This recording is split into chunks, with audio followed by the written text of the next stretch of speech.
Hey, what's up guys? Jeremy here, and I want to talk to you guys a little bit about how you can do an interview at home. So check out my space here right now.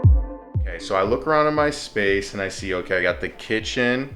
All right, so the first thing I'm thinking probably not good unless I'm trying to shoot a video about cooking. Well, let's say there's nothing really in my space that is like straight up communicates what I want to say. So let's look at this wall here. Then it's like, okay, well, not the best though. And you might even notice like white is so bright too, so it's like really hard for any lighting that you have to not just get blown out like it is right there. So think about something maybe different than just a white wall, especially just flat back behind you. And definitely don't get super close like this.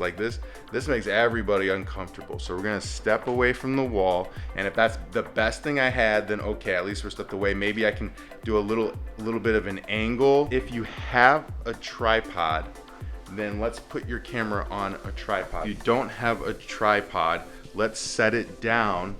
You can just get something like a table and set it down, especially if it's a table that is just sized like that one. That's fantastic. Okay, so here I am now being the subject.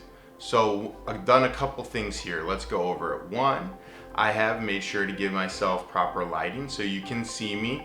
Now, is that amazing lighting? No, but you can see me. And what we're talking about here is just making something that works. So I'm using sunlight to light me.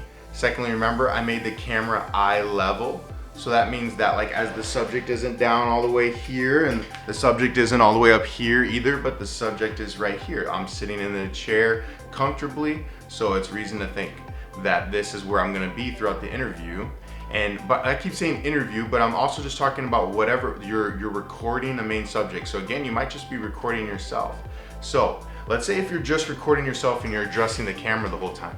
Putting yourself straight up is a great way to do it because you're talking to your audience, you're looking at the lens, or you look just above the lens, and they can't really tell usually that I'm not still looking at the lens, but here's me looking right at the lens. Now, if you happen to be doing more of like an interview, so if someone you're interviewing is sitting here and they're talking to you, what you want to be is just over here off camera talking to them. And then to see how the subject isn't directly in the middle anymore, but they're slightly cheated to this side of the frame.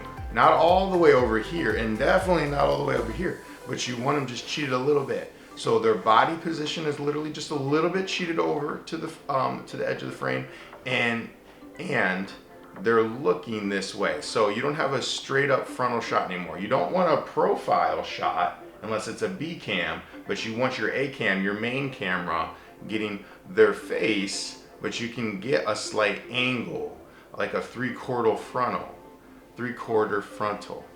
shot. So we're on them, they're looking this way, they're talking blah, blah, blah. The other thing we did too is we tried to remove distracting background. So what I did is that I gave ourselves a little bit of depth here. I didn't put a wall right behind me, but I gave ourselves a little bit of depth, and I tried to just remove all distracting elements. Another thing to keep in mind too is sound. So right now I'm using a shotgun mic. You might not have anything more than just the onboard sound for camera.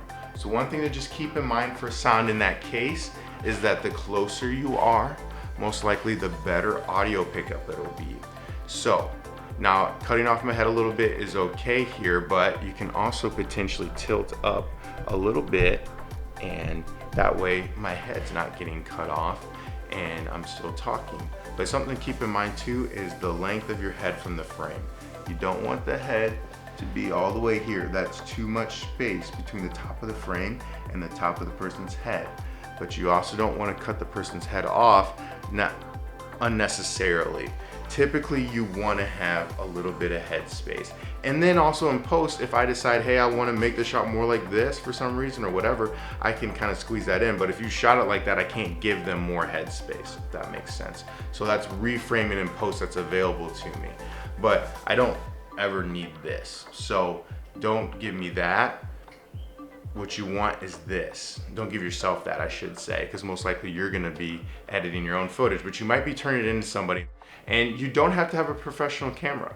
If you happen to have a phone that you can prop up, make sure that you use your phone instead of vertically, use your phone sideways for most things. Now, it's possible, say if you're doing a story and making, or even an Instagram video you're making, or a story, vertical might still be the best choice. But if you're trying to make a professional video, that's probably gonna be more shown, say in person or on YouTube or something like that. What you're wanting to do is bring your phone sideways and make sure that the phone, you turn it sideways before you start recording so that the phone switches itself over, then you hit recording. And then potentially you might have something you can put and prop that on. Either you're propping the phone up again to get that same eye level, or you're using the phone, you have some kind of tripod or selfie stick or whatever to use it in that way. If you guys have any questions, comment on this video and I will get back to you directly about any questions that you guys have, that if I have any answers for it. So we're all learning together. I hope this was useful for you guys. Thank you.